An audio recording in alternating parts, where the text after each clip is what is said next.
Sorry, that's extra loud this morning. All right. So we are at the point in history where around roughly the first century AD. And we started talking about last week the Aramaic Targums and the Syriac translations. Last week we brought these up. I kind of introduced the differences between the two. They're both Aramaic translations of the Bible. The Aramaic Targums are Jewish translations of the Old Testament, and the Syriac translations are the whole Bible, Old Testament and New Testament, done by Christians.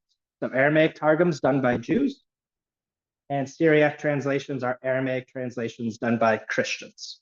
Okay, and as I introduced, I attempted that we don't really know how these translations began to be. We don't have like a hard start point by a particular person like we did with, or a particular group of people like we did with the Septuagint, where we knew who started it, although we don't know who finished it. But in this case, we don't know who started it, but we know roughly the time frame. There's no letter, there's no committee. It just shows up on the scene. And we can tell that the New Testament being included is a Christian document, the Old Testament having them. We have rabbis that are referring to Targums and things of that nature. So we have their writings that refer to Aramaic Targums. So we know that the commentaries and things of that nature referencing the Targums are from the Jews. So we're able to identify them as Jewish documents and Christian documents, but we just don't know where they came from. We don't know where they started from. But we still have manuscripts to that today. We have very early ones to very late ones in the, we're talking like 9th century AD. I think the picture I have up there underneath Syriac translations, if I remember correctly, I think it's in my notes. Let me see.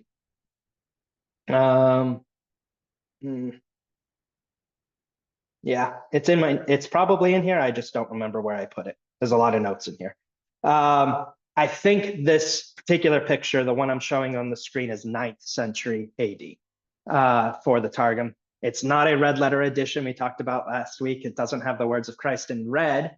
You see the red ink in there. That's just the subheading where it tells you the ending of one book of the Bible. In this case, it's ending the epistle of 1 John, and the beginning of the next book of the Bible, which in this case is the letter to the Romans by Paul. So interesting order of books. We'll talk about that later, but this is 1 John ending to Romans beginning, and that's that. And then I brought this up and I said I could treat this in very much the same way as the Septuagint, and we will kind of go in that direction later in this lesson. But I wanted to use the Syriac and the Aramaic Targums as a way to introduce translation philosophy. And so instead of just looking at just textual variants like we did with the Septuagint and showing how the textual variants have been impacted by the Septuagint,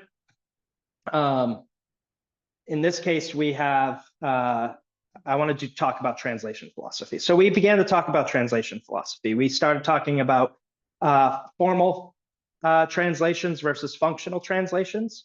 All right. On the formal side, you're going to get that more what some people call, what used to be called literal, or what's another word, word for word translations. And on the functional sides, you're going to get sense for sense or meaning, or what used to be called dynamic translations. I don't like the use of the words dynamic or literal. I think those are both misleading. The accepted terms today by scholarship, what's being used is formal versus functional. So formal meaning it's trying to keep the form of the original language as much as possible. And functional, it's trying to keep the function of the receptor language as much as possible. Okay, and last week we started with talking about the extreme ends of these, the interlinear end and the paraphrase end, the extreme ends. And I made the case last week that I don't believe either of those should fall into translation philosophy because they're outside of the spectrum of what a translation is. And so we talked about interlinear Bibles. I showed you the Greek interlinear New Testament from the Christian Standard Bible.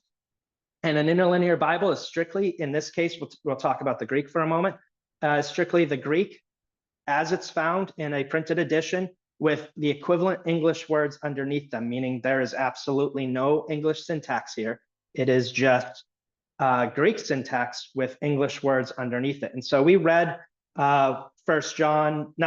read John 1 through 5 together, which read, in beginning there was the Word, and the Word he was with the God, and the God he was the Word, and this one was in the beginning with God, all things through him. It came to be. Apart from him, it came to be not even one thing which it has come to be, et cetera, et cetera. It doesn't work. It's not a translation. And so we went through that last week, where I just talked about what you should use an interlinear Bible for.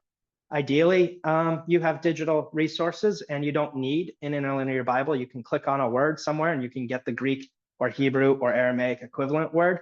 But if you didn't have that and you needed to use a physical copy lexicon, then an interlinear Bible is great for determining what English word you're trying to look up and see it in the Greek and Hebrew if you can't read the Greek or Hebrew. In this case, this particular Bible, this Greek New Testament, comes with a cool little tool, as you see up here. And this is for Greek students who are trying to learn Greek and they want to translate the Greek New Testament on their own. They can use this tool to block the English letters or the English words and then translate it on their own and then move the text down to see if they did it right. And it's a good cheat sheet if they forget what a particular word means. So I think this is a great tool for those who are trying to learn Greek or Hebrew. And then we went back to the translation philosophy spectrum. And so we finished with interlinear and we moved to the other extreme end, the paraphrase side. And so I just wanted to show how some paraphrase Bibles work. We read Proverbs 1 through 6 from the CSB, standard translation, not a paraphrase. And then we compared it with a paraphrase Bible, which I chose to be the Message, which in my opinion, as far as paraphrase Bibles are concerned, it's probably the best one.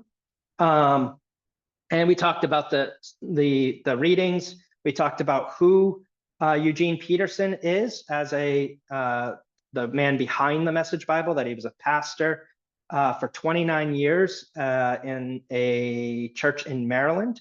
And he had a heart for his people who were illiterate and they were struggling to read their Bibles. So he made a very simple paraphrase of the Bible.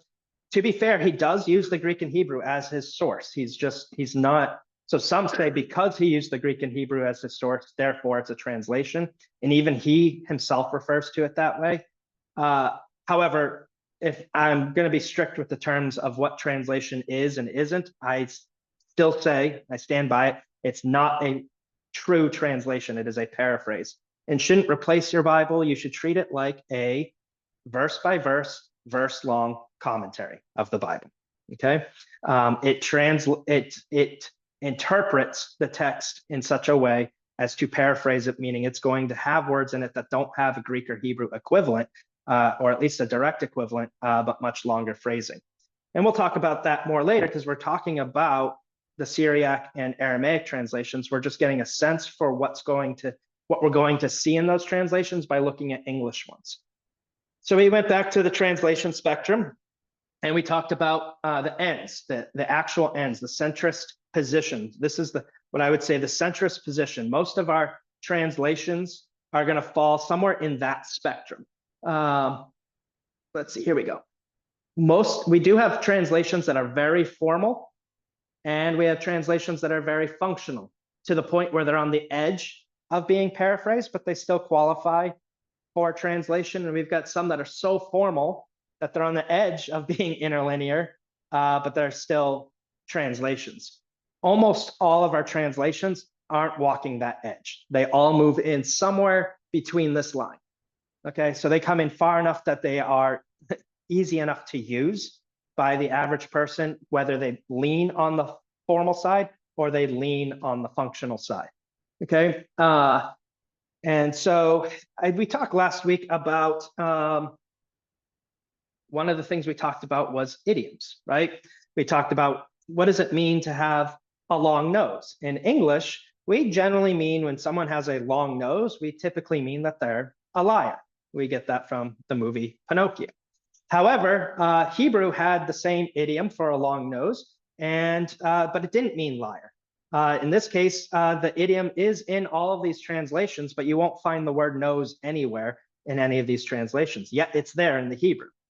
So no translation actually handles this very literally. They deal with the idiom, God having a long nose.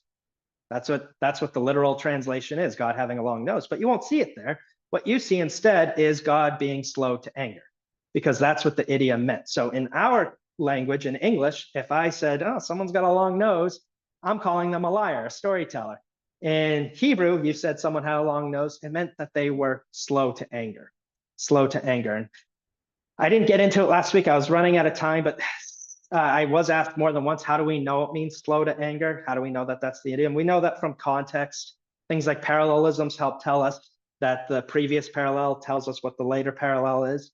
And we can understand the earlier one very easily. So we can understand the longer one. We have rabbi writings, things of that nature. But breaking this down to somewhat of I don't like using etymology to determine a word, but it helps a little bit here. Noses, I wish I had thought about putting a picture in just to describe this, but you ever see like a cartoon and a guy gets really mad and his face turns red and steam comes out his nose? Okay, you know what I'm talking about. You've got that visual. Well, that steam that comes out his nose was associated in Hebrew. The word nose is associated with wrath or anger. And so if you had a long nose, it took you a while to get angry.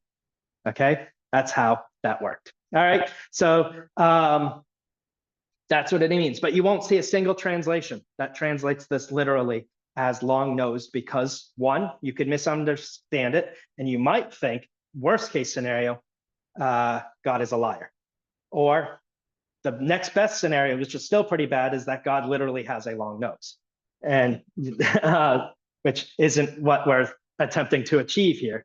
And so what needs to be understood is that God is slow to anger, okay? And so all translations leave the literal word for word, if you will, which I don't like that terminology, but that's how people use it, so I'm expressing it. They leave that and they move more function. And so that's what I mean. Everyone comes in a little bit so as to handle these situations. And then that's where we ended last week. And so we picked up this week, and I actually decided to add some material. I didn't have this in there, so I've added it. This is what happens every week when I don't finish my material. I'm like, I should have said that. And this week I had the opportunity. I can say that. So remember when we talked about the Greek Septuagint?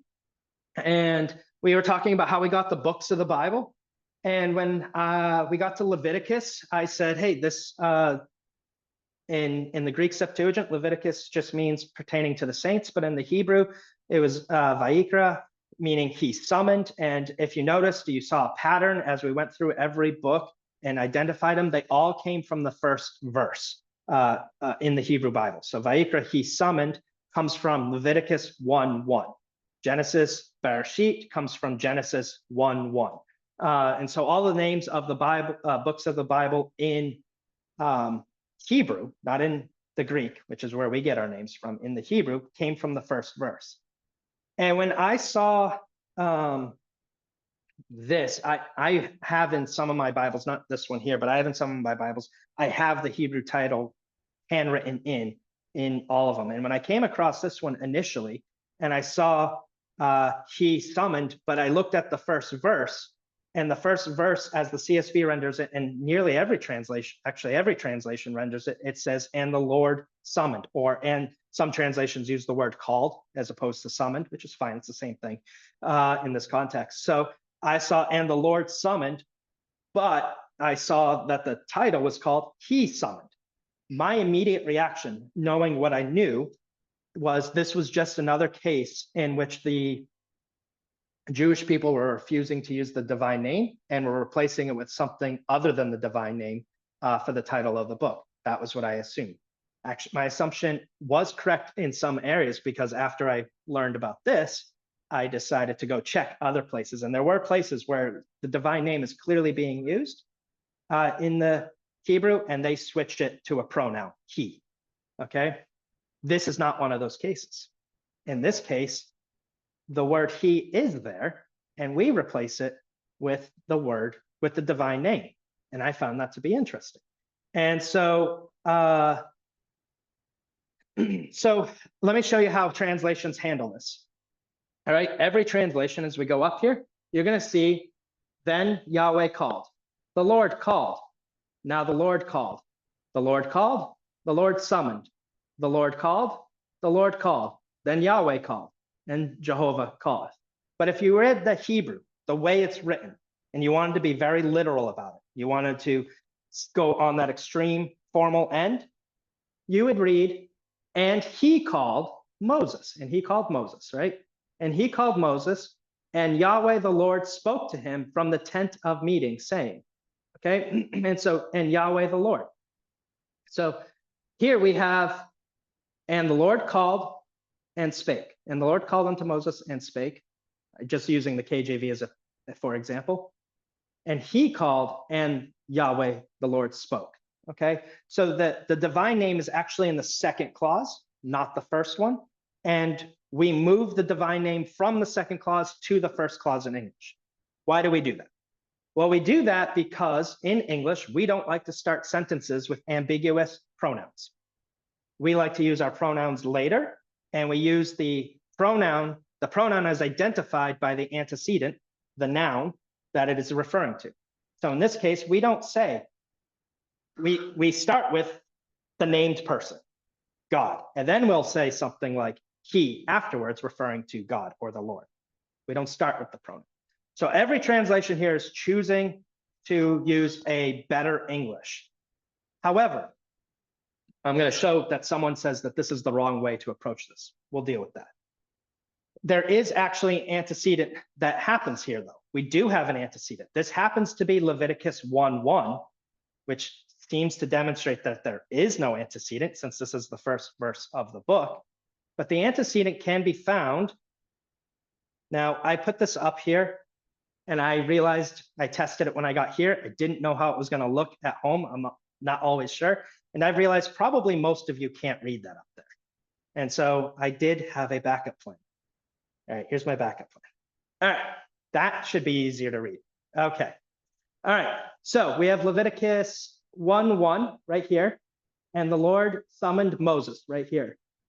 Sorry for the, let's do this. Here we go. Then the Lord Yahweh summoned Moses. This is my Logos Bible software, all right? And so if the verbiage here was, and he summoned Moses, we have to go back to the antecedent. Well, in order to go back to the antecedent, we have to go into Exodus, right? Exodus is where the antecedent is found. So contextually, through the story, the antecedent is actually found in verse 35. Moses was unable to enter the tent of meeting because the cloud rested on it, and the glory of the Lord Yahweh filled the tabernacle. The antecedent is the Lord Yahweh. So let me see here. Let me do this and make it easier. All right. So the glory of, oh, it didn't work. Hold on. Let's do that. There we go. So the Lord Yahweh, still not working. Why is this not working now? Oh, I hit the wrong thing over here, maybe? Here we go. I'm trying, guys. Sorry. I tested this all and it all worked. Never mind. I'm not going to bother. All right. I'm supposed to let me draw on the screen, and it's not letting me draw on the screen now. All right. So the Lord Yahweh, it would stop this highlighting that I have turned on for me. But anyway, the Lord Yahweh here filled the temple, and the Lord Yahweh called to Moses, and he called to Moses. So we have the Lord Yahweh filling the temple. This verses 36 through 38 is a kind of a parenthetical statement telling you how they moved the tent around and how the Lord filled it as they moved. But the story in chronological order is Moses approaches the tabernacle and he can't because Yahweh's glory is filling it. And then Leviticus says, and he summoned. And he said, come here. All right. So that's the antecedent of the he. And so some would say, let's go back here. All right. Got it. Cool. Oh boy, I don't see the video coming up next. I hope I didn't mess this up. So some would say that without putting the antecedent there, the he, it gives you no reference to go back. I'm going to actually show you. Every single English translation I have seen obscures a crucial aspect of Leviticus 1:1. The opening words in Hebrew read, Vayikra el Moshe. He called to Moses. This clause is universally translated as the Lord called to Moses, where the Lord refers to the divine name. The issue is that God's name is actually not there. Kevin, are you suggesting that he is referring to someone other than God here? Why does it matter whether God's name is used or he? Because by using a verb and only implying the pronoun he, we are invited to look to a previous verse for the subject. In one of the final verses of Exodus, God's glory fills the tabernacle. Moses was there, but he could not enter into the tabernacle itself because God's glory was there. Reading Leviticus 1:1 immediately after this verse makes perfect sense. Okay. I mostly agree with him, but I actually don't believe that most translations obscure this connection, even though no translation uses the pronoun he there. And so that's what he says. He says, every single English translation obscures this text. And I always struggle when anybody makes such claims. And I go through and I'm like, is it true that every English translation obscures this text? And so I'm going to show you. I do think some translations obscure this a little bit, okay? But I think there are some translations that don't obscure it at all if you actually read them. So we'll go back. They all use the Lord called. None of them use the pronoun he, and it's his argument that they need to use the pronoun he in order to make the connection. But in many of these translations, we have the word then that starts the verse. Then the Lord summoned. Then the Lord called. Then Yahweh called. That conjunction then there indicates to me that something happened right before it. So I need to go back to find out what happened before the then. And so I actually don't believe most of these translate or most of these obscure. I do think some of them do. So when you see the word then, as found in the LSB, the CSB, the NET, and the LEB, they make it clear that something happened beforehand. The translations that start with the word the and only the, I do think to some extent obscure it. Because they've given you no connection either through the pronoun or through the proper conjunction that something occurred right before this. So I will agree with them that some translations obscure it, but they don't obscure it just because they don't use the pronoun he. They obscure it because they're not using a conjunction that lets you know that something happened right before it. Now the NASB 20 up there uses the word now. Now can take me either way. I can think that either this is happening now or this is happening now after something else happened. And so I generally, now is fine. I just don't think it's as good as then if I'm going to make the connection to something earlier. Also, you'll see the KJV uses the word and. The KJV uses the word and. Now, generally speaking, I would think and is a perfectly sufficient word to let me know that something came before this, generally speaking. The problem with the KJV specifically in this case is that the KJV, well, let me go back right before this.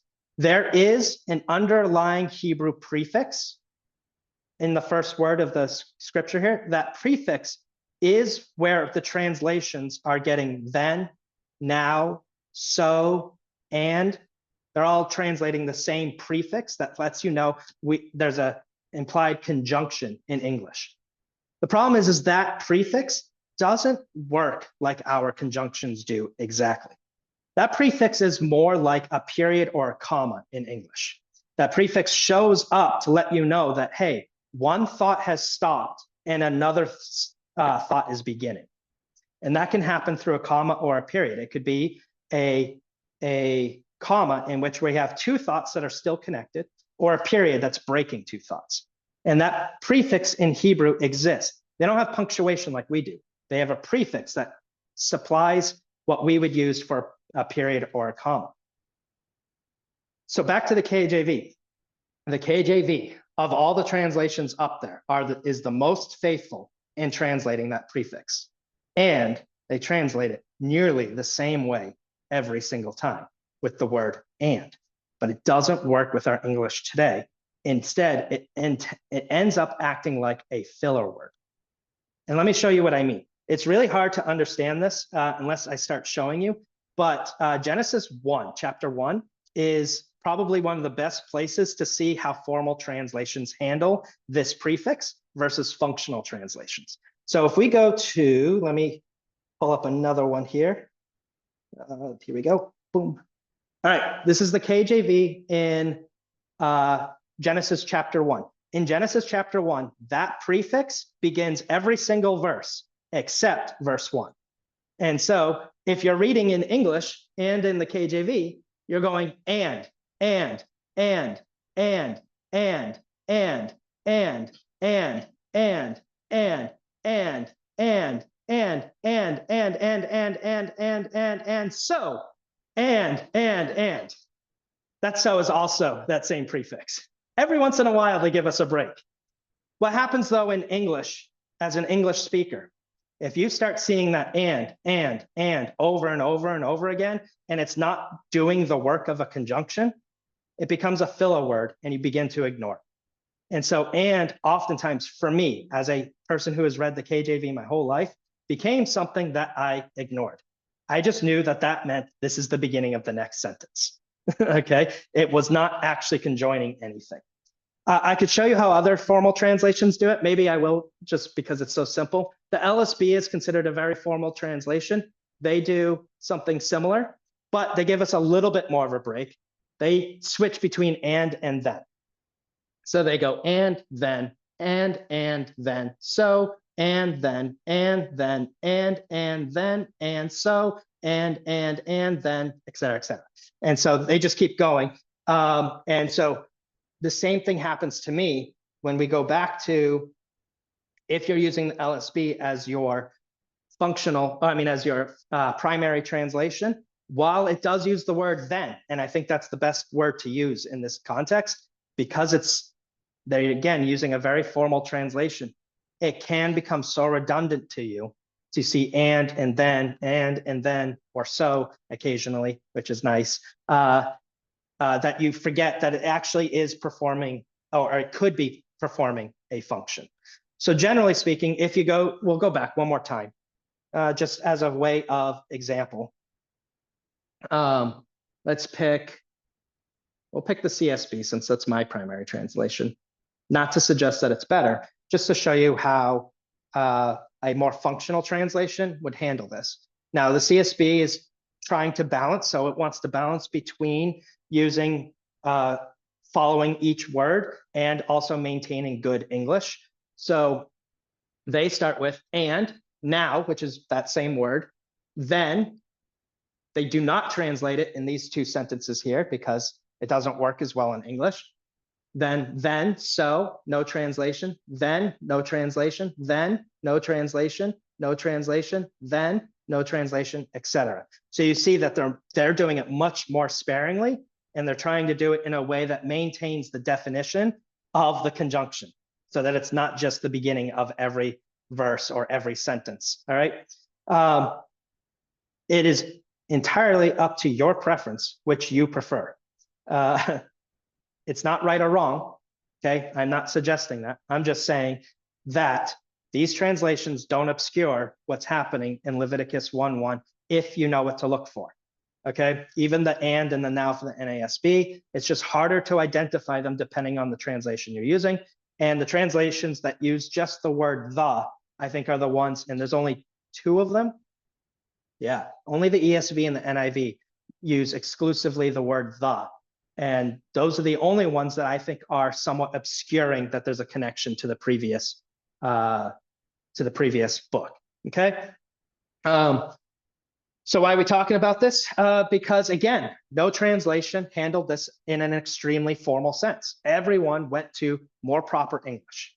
Everyone took the divine name and made it first and left the implied pronoun or no pronoun at all, because it's not necessary in English, in the second clause. we chose proper grammar over the original syntax because everybody moves in on that spectrum. Nobody is, well, none of our centrist translations move in or stay on the edges. Okay, they don't go on the edges there.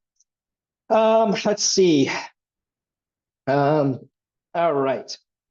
Now, sometimes, now I've talked about formal and functional, and generally speaking, your KJV, ESV, NASB, NKJV, NASB, did I say that already? Okay, I've said enough then. They're all on the formal end of the spectrum. And then your NIV, your NLT, your NET are generally on the functional side, okay? That's generally how they're viewed because that's their general translation philosophy. But sometimes these guys will flip the script on you.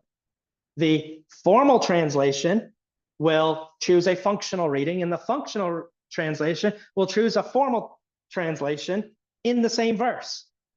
So right in the same verse, they flip. Let me give you an example. In Psalm 44:14, there's going to be two interesting translation choices here. The first one's less interesting than the second one. It was interesting to me.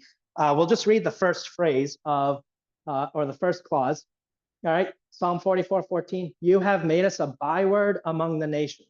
Thou makest us a byword among the heathen. Thou makest us a proverb among the nations.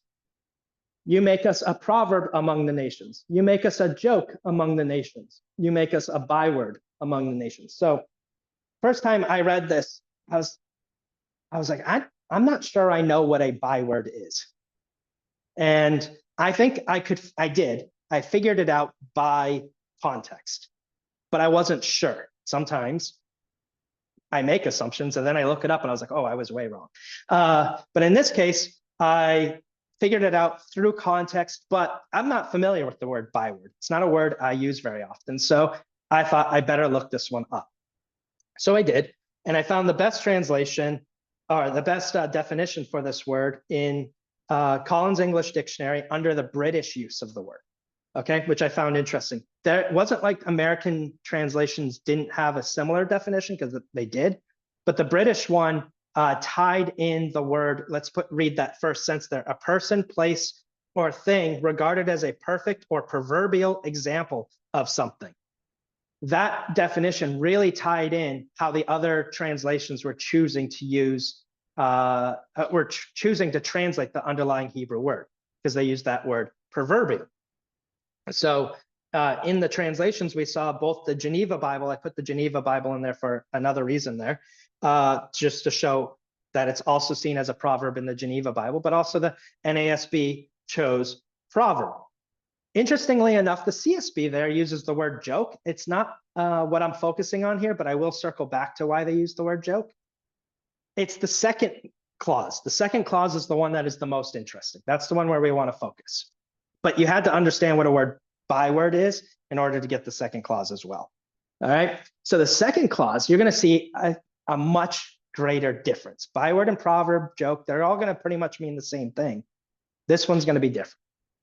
The peoples shake their head at us. A shaking of the head among the people, and a nodding of the head among the people.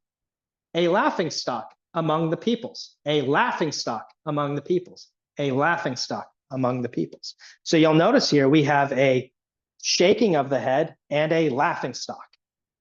What's also really interesting, this is why I put the Geneva up there, is the Geneva's use of the word, that same phrase. They use the word nodding of the head. When we say someone's head nodded, we mean they're in agreement. And that's almost exclusively how we use that phrase. We don't use shaking. We use shaking and nodding as actually to indicate direction. Nodding is up and down, shaking is left and right. All right, or wildly shaking. You could be wildly shaking. But we use nodding almost exclusively to mean, yes, he nodded his head in agreement. So this is just language change. That's all that's occurred here in the Geneva Bible, that they mean, when they say nodding, they mean the same thing as the shaking. But we don't mean that anymore. Just an example of language change that I thought was fascinating. But that's, you'll see on the right, okay, laughing stock, and you'll see on the left, shaking of the head. The left is the literal translation in Hebrew, shaking of the head. All right.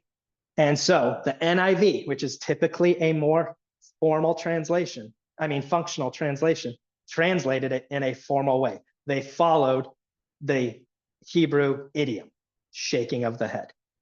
However, the ESV and the NASB, which are considered formal translations, they went functional. So we have a flipping of this in the same verse. So they actually translate the idiom. Idiom here is when you're shaking your head at someone, it's because you're laughing at them. You're making a joke out of them. That's the idiom in Hebrew. You're making a joke out of them. And we would do that today with a combined set of actions. Finger pointing and shaking your head would be someone who's making a joke out of you. If I was like, ha, ha, ha, ha, ha, ha, right? That's the idea here. Now, what's interesting here is that the CSB does use the word joke.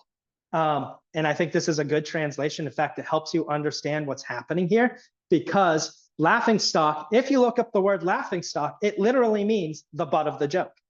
They have made us the butt of the joke. So we have a Hebrew parallelism here. You have made us a joke among the nations, a butt of the joke among the peoples. Also, they use the word joke there in the sense that we would use the word a riddle, which would connect you to proverb, right? A proverb can be a riddle sometimes. And if I were to say something to the effect of, what do you call, and then fill in the blank with the joke, right? What do you call, this is one, I probably shouldn't say it, a man with no arms and no legs in a swimming pool. That's what I remember that one from when I was little. You call him Bob. So it's a riddle, but it's also a joke, okay? And so that's what's happening here on a much more serious tone, obviously, that the nations are making a joke of Israel, okay? And so they use the word joke there in place of the word proverb or byword because they are a laughing stock. So it really connects them together. I appreciate that. But anyway, that was ultimately just to show you that the formal translations went functional and the functional translation went very literal. And that happens sometimes. So you can't always just assume one or the other. Generally, if you know that where they are on the spectrum, it's because that's where they belong, because that's how they do it more often than not. Oh boy, I'm falling behind. I'm taking too long on these. All right. So that brings us back to the Syriac and Aramaic. All right. The Aramaic translations tend to, the Aramaic, the Aramaic Targums, okay, the Jewish Targums in Aramaic tend to fall on the paraphrase side, okay? They have a lot to add to scripture, all right? And the Syriac translations go from extremely formal to within the centrist position of functional, okay? So this might be like where the NIV lands. This might be like where the CSB lands. And this is much more on the formal sides. Now, I didn't choose these locations. John Mead, he's an Old Testament scholar. I've leaned on him a lot for a lot of this work. He puts these up on a spectrum. I'm just duplicating the spectrum. So this isn't my opinion, it's actually his. And so that's where that comes from. On his spectrum, he adds different translations like the Septuagint. So I'll throw up the Septuagint since we've called it. The Septuagint, depending on which book you read, it might land on the more formal side, or it might land on the more functional side. I would say the Torah tends to land more on the formal side, while some of the other books tend to land on the functional side, and it is a mix in between. However, he also includes the Latin Vulgate in there, and we haven't talked about the Latin Vulgate, so that will come later. To give you an idea of the paraphrastic nature of the different Jewish Targums, I'll give you an example of two of them. In Genesis 6, it's a pretty controversial passage if you're familiar with it, Genesis 6:1. The question is, who are the sons of God? Are they angels? Are they men? Are they the line of Seth, et cetera, et cetera? There are many views out there. I am not going to solve that dilemma today. It's not my intention, but it is my intention just to kind of show you how the CSB and all of our translations render that verse in relatively the same way as sons of God, because that's what the Hebrew says there. However, the Targum Onkelos, actually, which is still a paraphrastic translation, actually handles this in a very natural way. The only thing they really replace is they replace sons of God with sons of the great ones. So you're still left with some interpretation. Who are the great ones? It doesn't help us solve the answer per se. However, the Targum Pseudo-Jonathan is got a lot more to say.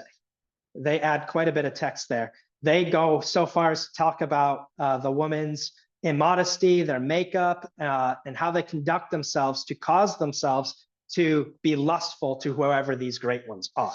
And so you just get a sense for the paraphrastic nature of the Targums, where it can still be a help in a more literal way sometimes, or it can give you a lot more explanation. And you do what you want with that explanation. It is a commentary, okay? It's not translating directly. This is a Jewish commentary on what's going on in Genesis chapter 6, okay? So if we go back to the Syriac translations, these are the ones where I'm going to try to finish this. I'm not going to finish this today. All right, we'll finish it next week. But we'll go back to the Syriac translations, and maybe I can get through that part. So what do you do? Every translation is going to have its unique problems, its unique situations. What do you do when you come across a situation that your language just can't handle? And you have to work with that. You have to figure it out. Well, in the case of Aramaic, we have interesting situations since some of our Bible is written in Aramaic, right? We've got a good portion of our minor prophets and prophets that are written in Aramaic, and we have Aramaic in the New Testament as well, but it's in Greek. So let's talk about that. If you go to the left here, we have the Philoxenian Syriac, which was done in roughly the 6th century. All right, and then it was updated. It was updated by Harklian. And when he updated the Philoxenian translation, it's actually not Harklian. His name is Thomas. Yeah, Thomas of Harkle. So the Harklian translation, and he updates it and he brings it even more formal. He thought the Philoxenian Syriac wasn't formal enough, and he updated it and made it even more formal. This is kind of like the King James Version is being a very formal translation, but Young saying it's not formal enough and doing the Young's literal translation. All right, that's kind of the situation that's happening here, but that happens down more on this section. Then we have the Syriac Peshitta, all right, which is trying to give a good balance. The Syriac Peshitta is called the Simple Syriac. That's what Peshitta means, simple. I love that. We're going to talk more about that later. And then the Old Syriac is down here. And this is an update of the Old Syriac. So they also moved in the more formal direction, but they didn't go all the way to this side. They wanted to keep it more balanced. So next week, we'll talk about Aramaic in our Bible and how an Aramaic translation is supposed to handle Aramaic as a translation. All right, we'll talk about that next week. And we'll finish the Syriac and Targum translations next week instead of this week. With that, you all are dismissed.